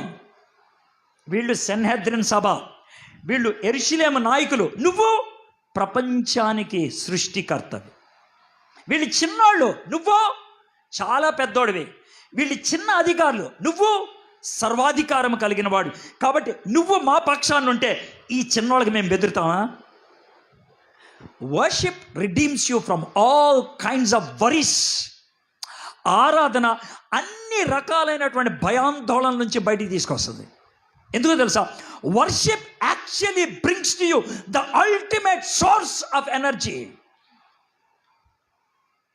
దేవుని యొక్క నిత్య శక్తిని నీ ముందు తీసుకొచ్చి పెట్టుద్ది ఆరాధన.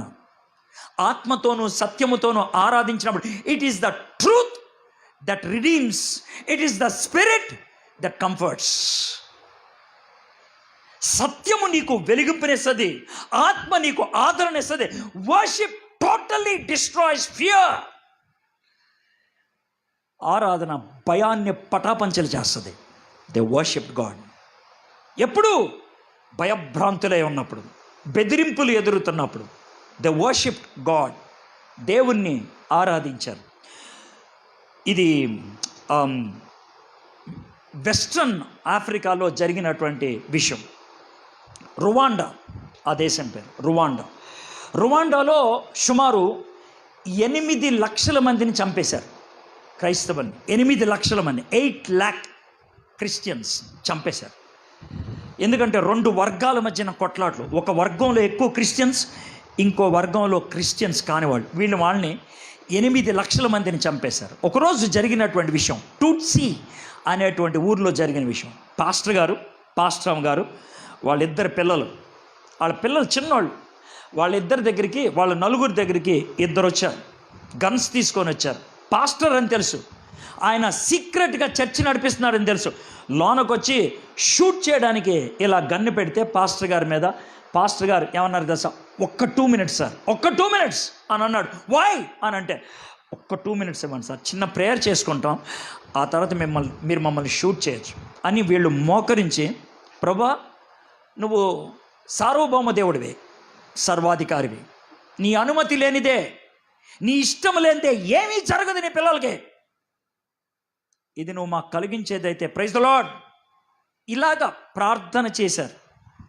ఒక 2 మినిట్స్ 3 మినిట్స్ ప్రార్థన చేశారు. కళ్ళు తెరిచేటప్పటికి వీళ్ళిద్దరు లేరు, పారిపోతూ ఉన్నారు, లిటరల్గా పారిపోతూ ఉన్నారు. వాళ్ళు చూస్తూ ఉన్నారు, గన్ను పట్టుకొని పరిగెట్టుకుంటూ వెళ్ళిపోతున్నారు. ఎందుకు వెళ్ళిపోయారు తెలియదు.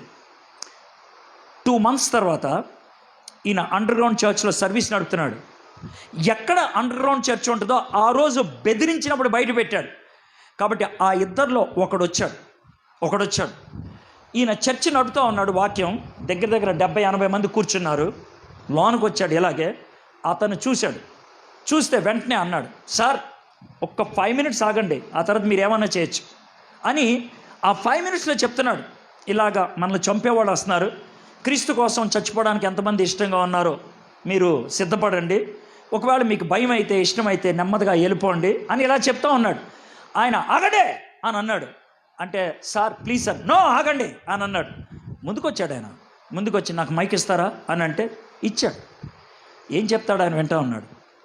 చెప్తున్నాడు, నేను యేసు ప్రభువుని సొంత రక్షకుడిగా అంగీకరించాను. ఏంటిది ఎలా జరిగింది?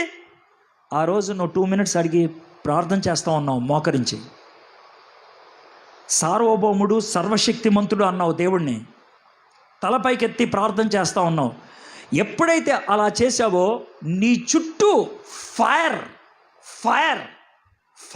అగ్ని అలా కలుముకుంది. మాకు భయం వేసింది, మేము కాలిపోతాం అనుకొని 2 అడుగులు వెనక్కేసాం, ఫైర్ మా దగ్గరకు వచ్చింది. 4 అడుగులు వెనక్కేసాం, ఫైర్ మా దగ్గరకు వచ్చింది. ఇక లాభం లేదని పరిగెట్టుకుంటూ వెళ్ళిపోయాం. అగ్ని ఎక్కడి దాకా వచ్చింది తెలుసా? ఆ గ్రామం విడిచేదాకా ఆ అగ్ని మాతో వస్తూనే ఉంది. ఆ రోజు దేవుడు మిమ్మల్ని కాపాడకపోతే చచ్చిపోయి ఉండేవాళ్ళు.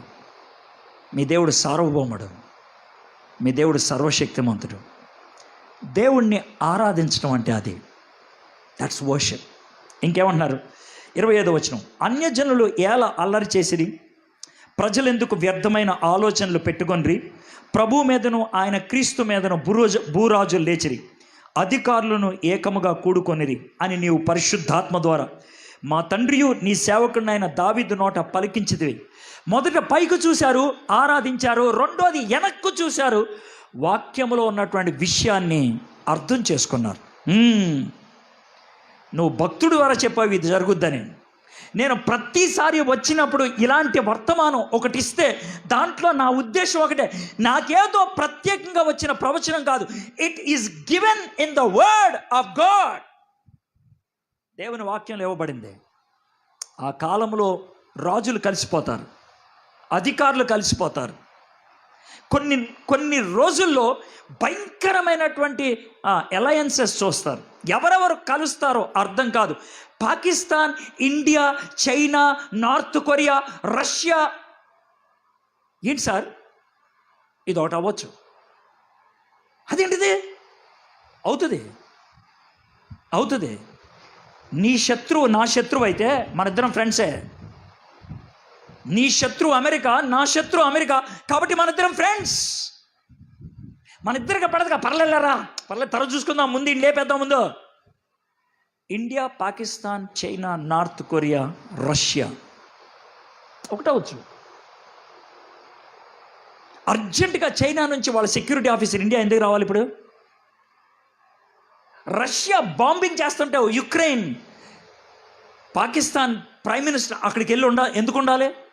What is this? నేనేదో ఎండ్ టైమ్ స్టోరీస్ ఏమని చెప్తున్నానా? కాదు, ఉన్న మాట ఇదే. నీ సేవకుడైన దావీదు నోట పలికించదుగా, ఏవి జరగవలనని నీ హస్తంలో నీ సంకల్పం ముందు నిర్ణయించడం, వాటినన్నిటినీ చేయుటకై నీవు అభిషేకించిన నీ పరిశుద్ధ సేవకుడైన యేసుకు విరోధముగా హేరోదును, పొంతి పిలాతును, అన్యజనులతోనూ ఇశ్రాయేలు ప్రజలతోనూ ఈ పట్టణము నిజముగా కూడుకొనిరి. పొంతి పిలాతుకి హేరోదుకి పడదో, అన్యజనులకి యూదులకి పడదో, ఇశ్రాయేలీలకి బయట వాళ్ళకి పడదో. వాళ్ళు ఎందుకు కలిసిపోయారు? Because of one Jesus Christ. Israel తటస్థ స్థాయిలో ఉన్నది ప్రస్తుతం. ఒకవేళ ఇస్రాయెల్ డిక్లేర్ చేయటం మొదలు పెడితే, I don't know where this will lead. భయపెట్టడానికి చెప్పట్లేదు, ప్రిపేర్ అవుతారని చెప్తున్నాను. నేనేదో ఎపాక్లిప్టిక్ మెసేజ్ ఏమి ఇవ్వట్లేదు, ఎండ్ టైమ్ స్టోరీస్ ఏం చెప్పట్లేదు. But let me tell you one thing, things are very serious. చాలా విపరీతమైనటువంటి పరిస్థితుల్లోకి వెళ్తాయి. ఎంతకాలం మౌనంగా ఉంటారు? You cannot be silent. 29వ వచనం, ప్రభువా ఈ సమయమునందు వారి బెదిరింపులు చూచి వాడి మట్టి కొట్ట, వాడి నోట్లో పురుగులు పడా, వాడికి కుష్టి వ్యాధి రావా. ఈ మధ్యన ఒక ప్రార్థన విన్నాను, ఒక ఆవిడ చేసింది. ఏమని ప్రార్థన చేసిన? ప్రభువా దిగిరా, ఉగ్రతను చూపించు, చంపి ప్రార్థన చేసింది. ఇంకొక ఆయన ప్రార్థన కూడా విన్నాను, అసలు నువ్వు దేవుడు అయితే లేపేయి వెళ్ళి అని అడిగాడు. ఆయన ఒక పెద్ద మహానాయకుడు, ఆయన ఒక ఉద్యమం, మన క్రైస్తవుల పవన్ కళ్యాణ్ లాంటాడు. ఇదేం ప్రార్థన నాకు అర్థం కాల. ఆ టైంలో కృష్ణరాజు ఉంటే కనుక తగ్గు జానకి అని ఉండేవాడేమో, వద్దు జానకి అని ఉండేవాడేమో. జానకి అంత వద్దమ్మా,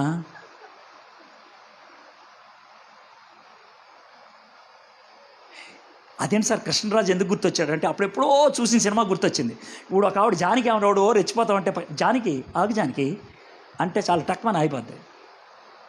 ఆ డైలాగ్ గుర్తొచ్చింది నాకు. అది పరిస్థితి, ఘోరం అండి. కానీ వీళ్ళు అట్లా ప్రార్థన చేయాల.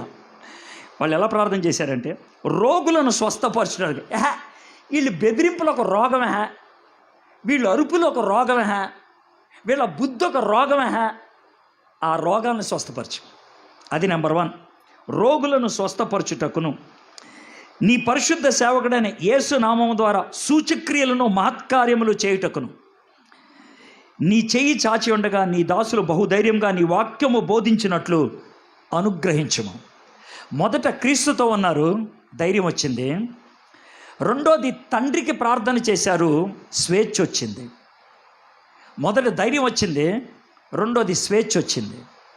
మొదటిది ధైర్యం క్రీస్తుతో ఉండబట్టి, రెండోది స్వేచ్ఛ తండ్రితో ఉండబట్టి. ఇక మూడోది, వారు ప్రార్థన చేయగానే వారు కూడి ఉన్న చోట కంపించెను. అప్పుడు వారందరూ పరిశుద్ధాత్మతో నిండిన వారై దేవుని వాక్యమును ధైర్యముగా బోధించిరి.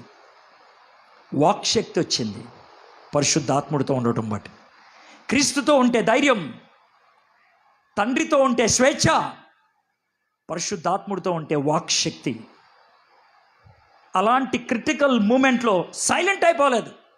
They declared the word of God. దేవుని వాక్యాన్ని బోధించారు. మామూలుగా మాట్లాడకపోతే సర్కస్లో కరెంటు పెట్టినటువంటి హంటర్ ఉంటుంది, దాంతో కొడితే అది మాట ఉంటుంది. దేవుడు ఉపయోగించే కరెంట్ హంటరే పర్సిక్యూషన్, శ్రమ. ఇప్పుడన్నా నోరు తెరుస్తామని, ఒకవేళ ఇప్పుడు కూడా నువ్వు నోరు తెరవకపోతే దేవుడే పిస్టల్ పెట్టి కాల్చి చంపేస్తాడు. నేను దేవుడే. ఆ పరిస్థితి రాకముందే కళ్ళు తెరుచుకుంటే బాగుంటుంది. తలంచండి, చిన్న ప్రార్థన చేసుకుందాం.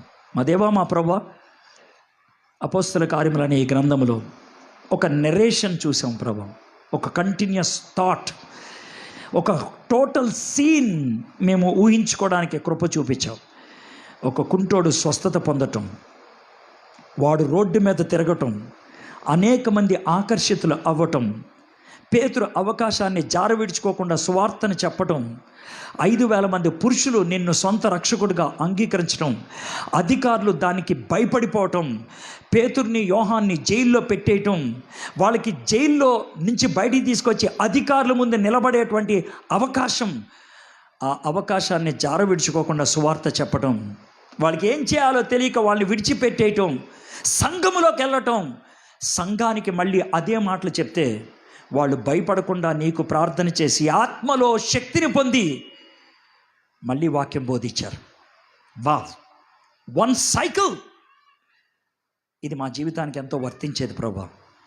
మా భారతదేశంలో ప్రస్తుతం పరిస్థితి అలాగే ఉన్నది. అలాంటి పరిస్థితుల్లో ప్రభా మేము కూడా పేతురులాగా, యోహాన్లాగా అవకాశాన్ని వినియోగించుకునే వారం అవ్వాలి. భయపడకుండా నిలబడే వాళ్ళం అవ్వాలి. క్రీస్తుతో ఉన్న వారమై ఉండాలి. తండ్రిని వేడుకునే వాళ్ళమై ఉండాలి. ఆత్మ నింపరతలతో మాట్లాడే వాళ్ళమై ఉండాలి. అలాంటి జీవితాన్ని మాకు అనుగ్రహించమని యేసు నామములో ప్రార్థన చేయుచున్నాం తండ్రి. ఆమేన్.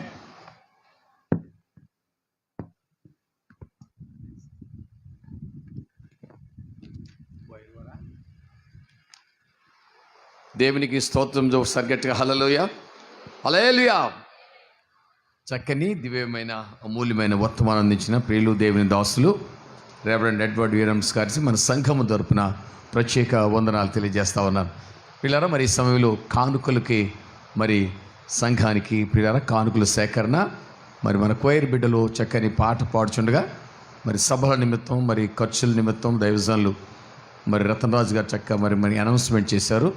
ఆ జాబితా కూడా చదివారు కనుక మీ యొక్క అమూల్యమైన కానుకలు గుప్పిలు పోలిస్తుందిగా ప్రేమతో మీకు తెలియజేస్తా ఉన్నాను. కోయర్ బిడ్డలు మరి చక్కని పాట పాడుతూ ఉండగా కానుకల సేకరణ.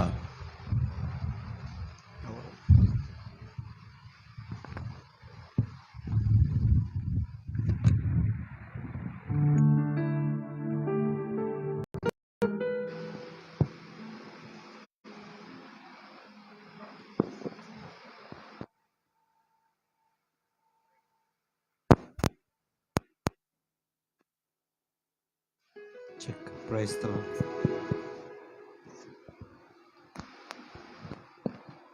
మహింపరచుదాం.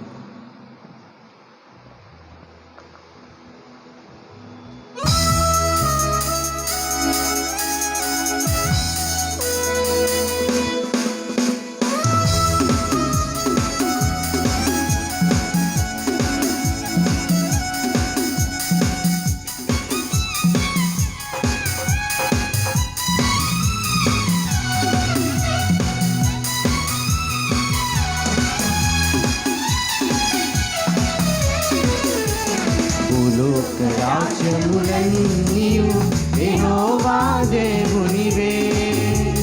భూలోక నివాసులందరూ వారసులే. భూలోక రాజ్యములన్నీయు యెహోవా దేవునివే. భూలోక నివాసులందరూ ఆయన వారసులే. సమస్త దేశములారా మహోన్నతం ప్రభునామము పరిశుద్ధులని కొనియాడుడి. మహోన్నతుని మహత్యము సమాజములో లోక రాజ్యములన్నీయు యెహోవా దేవునివే. భూలోక నివాసులందరూ ఆయన వారసులే.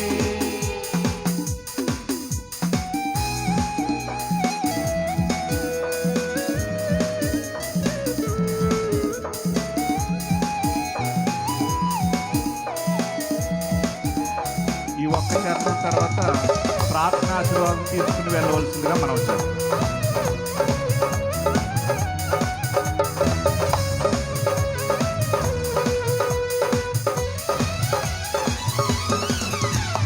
సియోనులో సింహాసనాసీనుడు నీతి న్యాయములతో పరిపాలించువాడు.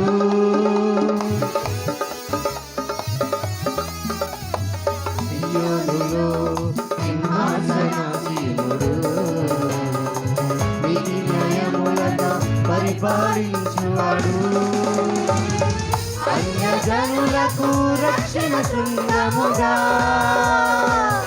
అన్యజనులకు రక్షణ శృంగముగా, నిబంధన జనులను నిత్యము నడిపించును, నిబంధన జనులను నిత్యము నడిపించును.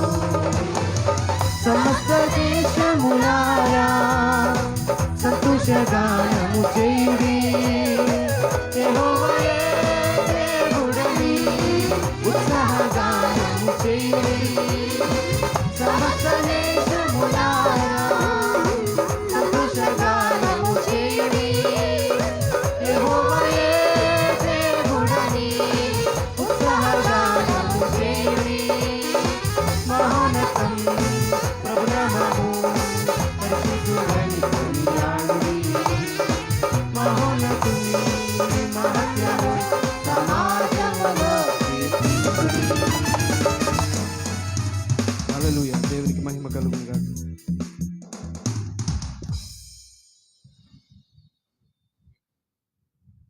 చక్కని పాట పాడి దేవుని మహింపచ్చిన కోయర్ బిడ్డలను దేవుడు దీవించిన గాక. పిల్లలందరూ లేచిన బిడ్డలైతే ముగింపు ప్రార్థన ఆశీర్వాదంతో మరి యొక్క కూడికను మనం ముగించుకుందాం. అందరు దయచేసి లేచి నిలబడండి, తల్ల ఉంచి కళ్ళు మూసుకుని ప్రార్థన చేసుకుందాం.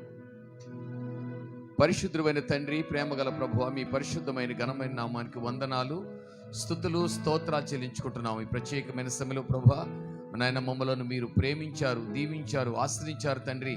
అననుకూల పరిస్థితులు ప్రభా అనుకూలంగా చేసిన తండ్రి, మరి 19వ వార్షికోత్సవ ఉద్యమ మహాసభల ప్రభా నాయన ఈ యొక్క దినాన అద్భుతంగా ఆశ్చర్యకరమితులు ప్రత్యేకంగా తండ్రి మీరు మమ్మల్ని జ్ఞాపకం చేసుకుని పరిశుద్ధాత్మదేవ ప్రార్థనాపూర్వకంగా ప్రారంభించిన ఈ సభ నాయన నీకు మహిమార్థంగా తండ్రి మాకు ఆశీర్వాదకరంగా జరిపించినందుకు ప్రభు నీకు వందనాలు చెల్లిస్తా ఉన్నాము. వాక్య లేఖనాలు చదివిన బిడ్డలను బట్టి ప్రార్థిస్తున్నాం ప్రభా. కోయర్ బిడ్డలను బట్టి, వాయిద్యాలు వాయించే వారిని బట్టి ప్రార్థన చేస్తా ఉన్నాం. ప్రార్థించిన మీరు సేవకులను బట్టి ప్రార్థన చేస్తున్నాం ప్రభా. వచ్చిన విశ్వాసులందరి కొరకు ప్రార్థన చేస్తున్నాం ప్రభా. మరి ముఖ్యంగా దైవజనులు రెవరెండ్ ఎడ్వర్డ్ వీర్యం కాస్తారో తండ్రి నాయన మీ దివ్యమైన వర్తమానం తండ్రి మేము విన్నాం ప్రభా. విన్న వర్తమానం విన్నట్లుగే కాకుండా తండ్రి ఏ విధంగా పేతురు, యోహాన్లు ప్రభా నీ పక్షంగా ధైర్యంగా నా తండ్రి విద్య లేని పామరులను కాకుండా ప్రభా ధైర్యంగా నాయన పెద్దలు అధికారుల ముందు నిలబడి బోధించారు ప్రభా. అటువంటి ధైర్యము నిరీక్షణ కలవరమై ప్రభు మేము కూడా మరి ఈ సాక్ష్యాన్ని అనేక మందికి పంచే బిడ్డలుగా మమ్మల్ని ఆశ్రయించమని అడుగుతున్నాం ప్రభా. నీకు వందనాలు. మరి కూడిక ముగించుకుని తండ్రి మరి యొక్క కూడిక తండ్రి మమ్మల్ని సిద్ధపరచండి ప్రభా. బిడ్డలు ప్రేమతో ఇచ్చిన కానుకలు తండ్రి నాయన సంఘ పరిచయ నిమిత్తం తండ్రి సభల నిమిత్తం తండ్రి నాయన చక్కని రీతిలో వాడబట్టడానికి తండ్రి సహాయం ఇచ్చేయండి. ఇచ్చిన ప్రతి హస్తాన్ని జ్ఞాపకం చేసుకో ప్రభా. ఆకాశవాక్యుడిని పట్టజాలను విస్తారమైన ఆశీర్వాదాలు తండ్రి నీ బిడ్డలకు అనుగ్రహించండి. సమస్త మహిమ ఘనత ప్రభావాలు మీకే చెల్లించుకుంటూ నాయన సభకు విచ్చేసిన ప్రతి ఒక్కరిని తండ్రి పేరు పేరు చొప్పున ఆశించి దీవించి పంపించమని యేసు పరిశుద్ధ నామములో ప్రార్థించి బ్రతిమలాడి వేడుకొనుచున్నాము తండ్రి. మన తండ్రి అయిన దేవుని ప్రేమ, మన ప్రభువును రక్షకుడునైన యేసు క్రీస్తు కృప, పరిశుద్ధాత్మదేవుని నిత్య అన్యోన్య సహవాసము ఇప్పుడు ఎల్లప్పుడూ సదాకాలము ప్రత్యేకమైన దేవుని యొక్క ప్రతిరక్షణ రాకడకు మనల్ని సిద్ధపరిచి కాపాడును గాక. ఆమేన్. యేసు రక్తమే జయం, ప్రభు యేసు రక్తమే జయం, ప్రభు యేసు నామమునకే సంపూర్ణ విజయం కలుగును గాక. ఆమేన్. అందరికీ వందనాలు. God bless you. Thank you.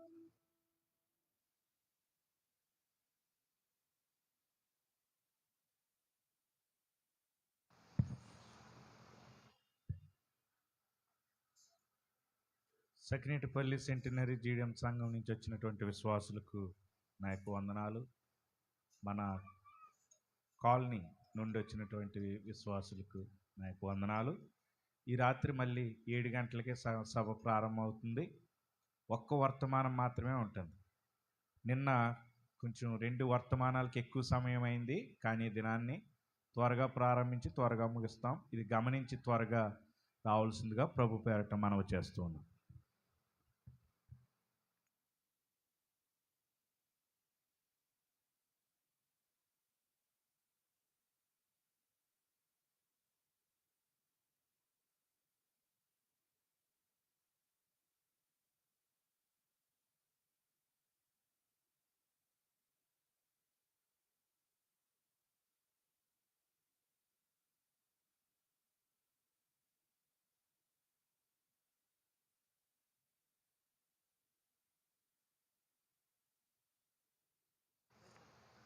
అలాగనే సుంగువరప్పాడు జీడిఎం చర్చ్ నెంబర్ 2 నుంచి కూడా మరి సుదూర ప్రాంతం నుంచి విశ్వాసులు వచ్చారు. వారికి నా యొక్క ప్రత్యేకమైనటువంటి వందనాలు.